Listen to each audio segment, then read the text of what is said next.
de la crisis que estamos viviendo. Huracanes, terremotos, incendios, pandemia. Necesitamos un mensaje a nuestro corazón. Ministerio al pequeño rebaño. Nos encontramos nuevamente para otro episodio al pequeño rebaño. Les habla su amigo el pastor Miguel Tirado. En esta ocasión vamos a dialogar acerca del capítulo 27 del libro El deseado de todas las gentes. Este capítulo se titula Puedes limpiarme, y este capítulo está basado en el relato que aparece en Mateo capítulo 8, en Marcos capítulo 1, versos 40 al 45, y en Lucas capítulo 5, versos 12 al 28.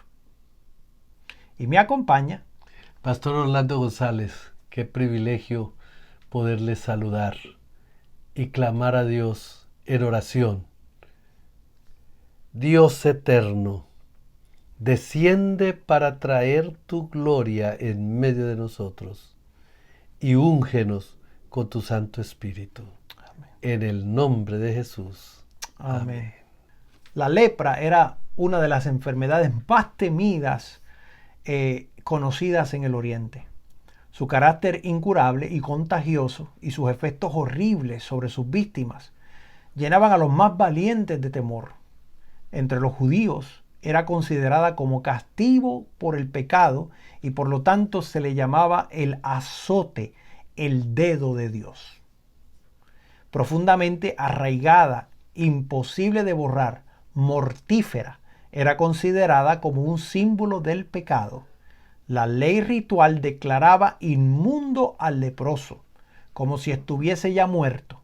Era despedido de las habitaciones de los hombres. Cualquier cosa que tocase quedaba inmunda y su aliento contaminaba el aire.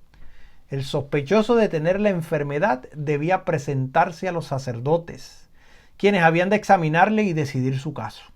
Si le declaraban leproso, era aislado de su familia, separado de la congregación de Israel y condenado a asociarse únicamente con aquellos que tenían una aflicción similar. La ley era inflexible en sus requerimientos. Ni aun los reyes y gobernantes estaban exentos. Un monarca atacado por esta terrible enfermedad debía entregar el cetro y huir de la sociedad. Lejos de sus amigos y parentela, el leproso había de llevar la maldición de su enfermedad.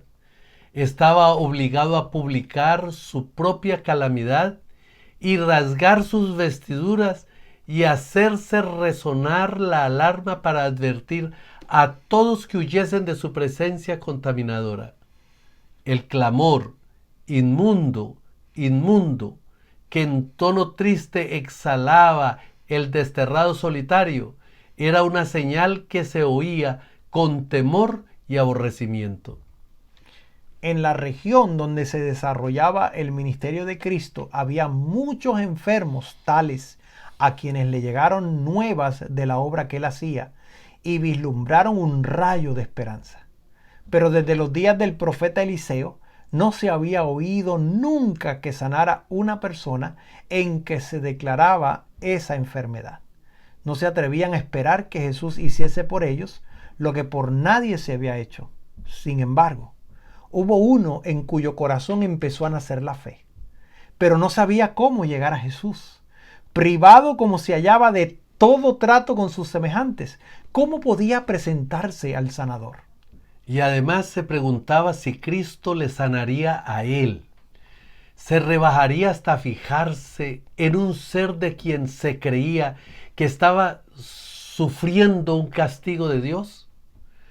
¿No habría como los fariseos y aún los médicos, es decir, pronunciar una maldición sobre él y amonestarle a huir de las habitaciones de los hombres? Reflexionó en todo lo que se le había dicho de Jesús. Ninguno de los que había pedido su ayuda había sido rechazado. El pobre hombre resolvió encontrar al Salvador. Aún no podía penetrar en las ciudades. Tal vez llegase a cruzar su senda en algún atajo de los caminos de la montaña, o le hallase mientras enseñaba en las afueras de algún pueblo. Las dificultades eran grandes, pero esta era su única esperanza. El leproso fue guiado al Salvador. Jesús estaba enseñando a orillas del lago y la gente se había congregado alrededor de él. De pie a lo lejos, el leproso alcanzó a oír algunas palabras de los labios del Salvador. Le vio poner sus manos sobre los enfermos, vio a los cojos, los ciegos, los paralíticos y los que estaban muriendo de diversas enfermedades levantarse sanos, alabando a Dios por su liberación. La fe fortaleció su corazón. Se acercó más y más a la muchedumbre. Las restricciones que le eran impuestas, la seguridad de la gente y el temor con que todos le miraban, todo fue olvidado. Pensaba tan solo en la bendita esperanza de la curación. Presentaba un espectáculo repugnante.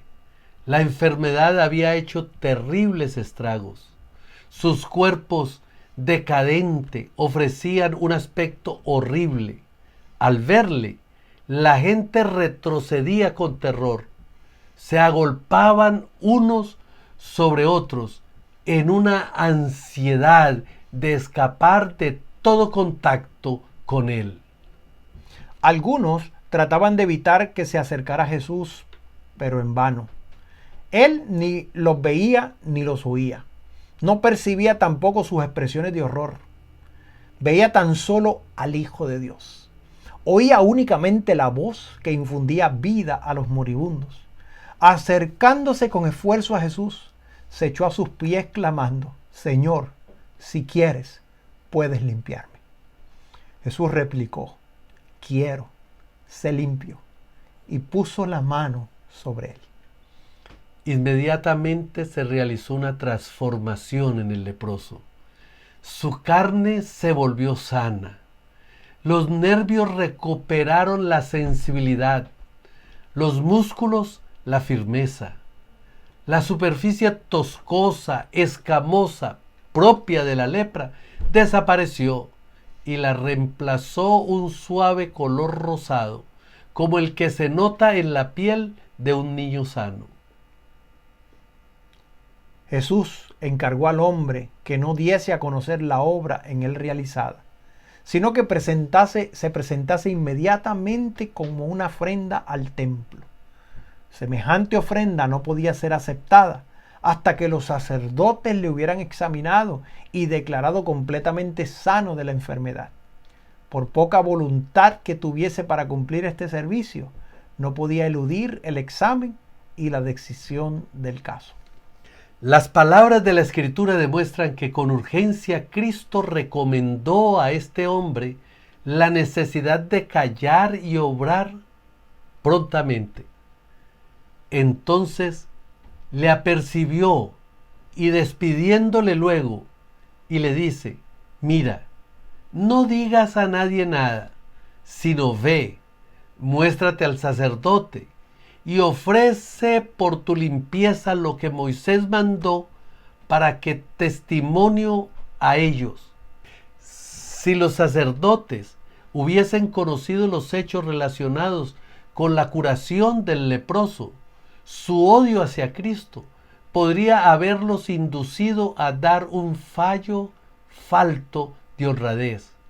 Jesús deseaba que el hombre se presentase en el templo antes de que le llegase rumor alguno concerniente al milagro.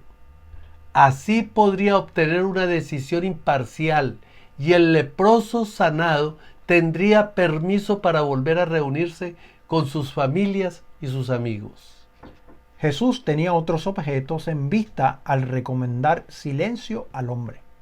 Sabía que sus enemigos procuraban siempre limitar su obra y apartar a la gente de él.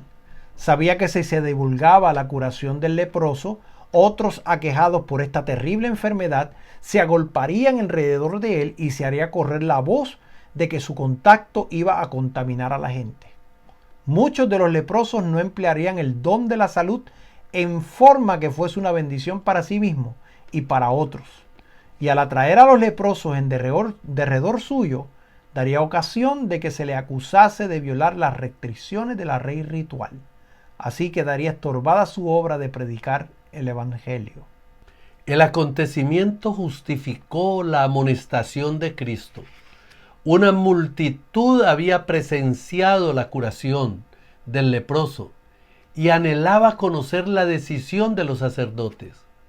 Cuando el hombre volvió a sus deudos, hubo mucha agitación. A pesar de la recomendación de Jesús, el hombre no hizo ningún esfuerzo para ocultar el hecho de su curación. Le habría sido imposible en verdad ocultarla, pero el leproso publicó la noticia en todas partes. Concibiendo que era solamente la modestia de Jesús lo que le había impuesto esa restricción, anduvo proclamando el poder del gran médico. No comprendía que cada manifestación tal hacía a los sacerdotes y ancianos más resueltos a destruir a Jesús. El hombre sanado consideraba muy precioso el don de la salud, se regocijaba con el vigor de su virilidad y que había sido devuelto a su familia y a la sociedad, y le parecía imposible dejar de dar gloria al médico que le había curado.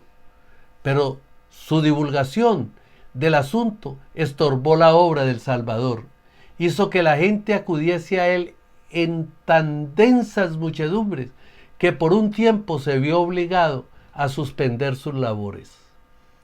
Cada acto del ministerio de Cristo tenía un propósito de largo alcance. Abarcaba más de lo que el acto mismo revelaba. Así fue el caso del leproso. Mientras Jesús ministraba a todos los que venían a él, anhelaba bendecir a los que no venían. Mientras atraía a los publicanos, los paganos y los samaritanos, anhelaba alcanzar a los sacerdotes y maestros que estaban trabados por el prejuicio y la tradición. No dejó sin probar medio alguno por el cual pudiesen ser alcanzados. Al enviar a los sacerdotes el leproso que había sanado, daba a los primeros un testimonio que estaba destinado a desarmar sus prejuicios. Los fariseos habían aseverado que la enseñanza de Cristo se oponía a la ley que Dios había dado por medio de Moisés, pero la orden que dio al leproso limpiado de presentar una ofrenda según la ley probaba que esa acusación era falsa. Era suficiente testimonio para que todos los que estuviesen dispuestos a ser convencidos. Los dirigentes de Jerusalén habían enviado espías en busca de algún pretexto para dar muerte a Jesús. Él respondió dándoles una muestra de su amor por la humanidad, su respeto por la ley y su poder de librar del pecado y de la muerte. Así testificó acerca de ellos: pusieron contra mí mal por bien y odio por amor. El que desde el monte dio el precepto, amar a vuestros enemigos, ejemplificó él mismo este principio, no volviendo mal por mal ni maldición por maldición, sino antes por el contrario, bendiciendo. Los mismos sacerdotes que habían condenado al leproso al destierro certificaron su curación. Esta sentencia promulgada y registrada públicamente era un testimonio permanente en favor de Cristo. Y como el hombre sanado quedaba reintegrado a la congregación de Israel bajo la garantía de los mismos sacerdotes de que no había en él rastro de la enfermedad, venía a ser un testimonio vivo a favor de su benefactor. Con alegría presentó su ofrenda y ensalzó el nombre de Jesús. Los sacerdotes quedaron convencidos del poder divino del Salvador. Tuvieron oportunidad de conocer la verdad y sacar provecho de la luz. Si la rechazaban, se apartarían de ellos para no volver nunca. Muchos rechazaron la luz, pero no fue dada en vano. Fueron conmovidos muchos corazones que en un tiempo no dieron señal de serlo. Durante la vida del Salvador, su misión pareció recibir poca respuesta de amor de parte de los sacerdotes y maestros. Pero después de su ascensión, una gran multitud de los sacerdotes obedecía a la fe. La obra de Cristo al purificar al leproso de su terrible enfermedad es una ilustración de su obra de limpiar el alma del pecado. El hombre que se presentó a Jesús estaba lleno de lepra. El mortífero veneno impregnaba todo su cuerpo. Los discípulos trataron de impedir que su maestro le tocase, porque el que tocaba a un leproso se volvía inmundo. Pero al poner su mano sobre el leproso, Jesús no recibió ninguna contaminación. Su toque impartía un poder vivificador. La lepra fue quitada. Así sucede con la lepra del pecado, que es arraigada, mortífera e imposible de ser eliminada por el poder humano. Toda cabeza está enferma y toda corazón doliente. Desde la planta del pie hasta la cabeza no hay en él cosa ilesa, sino herida, hinchazón y podrida llaga. Pero Jesús, al venir a morar en la humanidad, no se contamina. Su presencia tiene el poder para sanar al pecador. Quien quiera caer a sus pies diciendo con fe, Señor, si quieres, puedes limpiarme, oirá la respuesta, quiero, sé limpio. En algunos casos de curación, Jesús no condescendió inmediatamente la bendición pedida. Pero en el caso del leproso, apenas hecha la súplica fue concedida. Cuando pedimos bendiciones terrenales, tal vez la respuesta a nuestra oración sea dilatada, o Dios nos dé algo diferente a lo que pedimos. Pero no sucede así cuando pedimos liberación del pecado.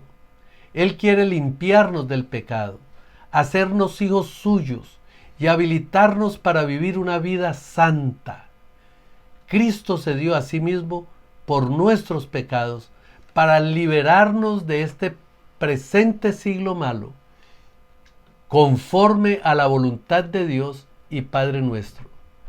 Y esta es la confianza que tenemos en Él, que si demandáremos alguna cosa conforme a su voluntad, Él nos oye.